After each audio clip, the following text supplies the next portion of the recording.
Hi అందరికీ నమస్తే. ఇవాల్టి కథ ఆవు పులి. అనగనగా రామాపురం అనే గ్రామంలో రామయ్య అనే రైతు ఉండేవాడు. రామయ్యకి చాలా ఆవులు ఉండేవి. రామయ్య ఆవులని మేత కోసం రోజు అడవికి తీసుకొని వెళ్ళేవాడు. ఆవుల గుంపు రోజు ఉదయాన్నే అడవికి వెళ్ళి సాయంత్రం చీకటి పడేసరికి ఇంటికి చేరుకునేవి. రోజులానే ఆవుల గుంపు అంతా మేత కోసం అడవికి వెళ్ళాయి. ఆవుల మంద నుంచి ఒక ఆవు తప్పిపోయింది. ఆవులన్నీ ప్రతిరోజు కూడా కలిసే వెళ్ళాయి. ఒకరోజు అనుకోకుండా ఒక ఆవు అయితే తప్పిపోయింది. ఆ ఆవుకి ఎటు వెళ్ళాలో అర్థం కాక అటు ఇటు తిరుగుతూ ఉంది. ఇంటికి వెళ్ళే మార్గం కనిపించకపోయేసరికి ఆవు అడవి మొత్తం తిరుగుతూ ఉంది. చీకటి పడిపోయింది కానీ ఆవుకి ఇంటికి వెళ్ళే మార్గం మాత్రం కనిపించలేదు. ఇంటి దగ్గర యజమాని కంగారు పడి అటు ఇటు తిరుగుతూ ఉన్నాడు. ఆ ఆవు అడవిలో అటు ఇటు తిరుగుతూ అలసిపోయి దాహం తీర్చుకునేందుకు నీళ్ల కోసం వెతుకుతూ వెళ్ళింది. ఆవు వెతుకుతూ ఉండగా కొంచెం దూరంలో ఒక సెలయేరు కనిపించింది. ఆ ఆవు నీళ్లు తాగేందుకు ఆ సెలయేటి దగ్గరకు వెళ్ళింది.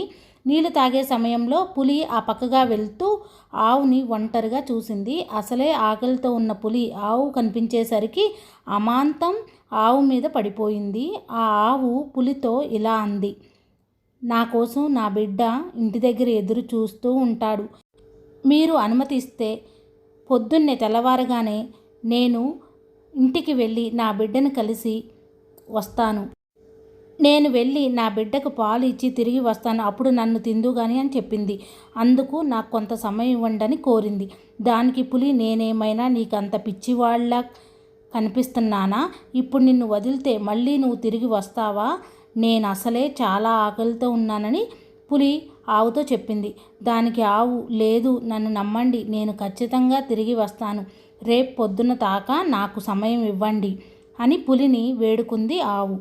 ఆవు మాటలు విన్న పులి సరే అని పులికి ఆవు మీద నమ్మకం కలిగి ఆవుకు కొంచెం సమయం ఇస్తుంది.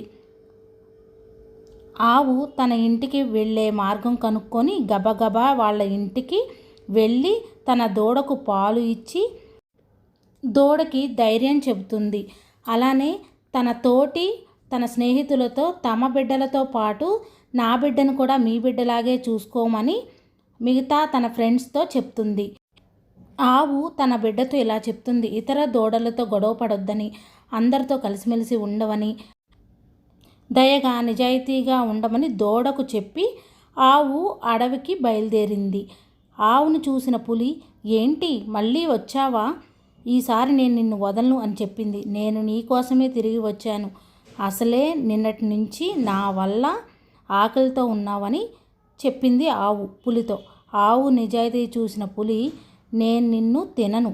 నిన్ను చంపితే నాకు మహాపాపం వస్తుంది. నేను ఇంకొన్ని రోజులైనా ఇలా ఆహారం లేకుండా జీవిస్తానేమో కానీ నిన్ను మాత్రం వధించను అని చెప్తుంది. ఆవు మళ్ళీ తిరిగి పులిని తనని వధించి తన ఆకలిని తీర్చుకోమని చెప్తుంది. కానీ పులి అస్సలు ఒప్పుకోలేదు. తిరిగి ఆవును తన ఇంటికి వెళ్ళి తన దూడతో వాళ్ళ కుటుంబంతో సంతోషంగా జీవించమని చెబుతుంది. ఇలా పులి మాటలు విన్న ఆవు ఎంతో ఆనందించి తన ఇంటికి తిరిగి వెళ్తుంది. ఇంటికి వెళ్ళే మార్గంలో ఆవు తన బిడ్డని మళ్ళీ చూస్తానని ఎంతో సంతోషించింది. తన బిడ్డతో ఇంకా సమయం గడపొచ్చని ఎంతో సంబరపడిపోయి త్వరగా తన ఇంటికి చేరుకుంటుంది. ఈ కథ ద్వారా మనం తెలుసుకోవాల్సిన విషయం ఏమిటంటే, నిజాయితీ ఎప్పుడూ కీడు చేయదు అనే విషయాన్ని ఈ కథ ద్వారా తెలుసుకోవచ్చు. ఈ కథపై మీ అభిప్రాయాన్ని కామెంట్ రూపంలో తెలియజేయండి. మన ఛానల్ని ఫస్ట్ టైం చూస్తున్నట్టయితే సబ్స్క్రైబ్ చేసుకోండి. Thank you for watching.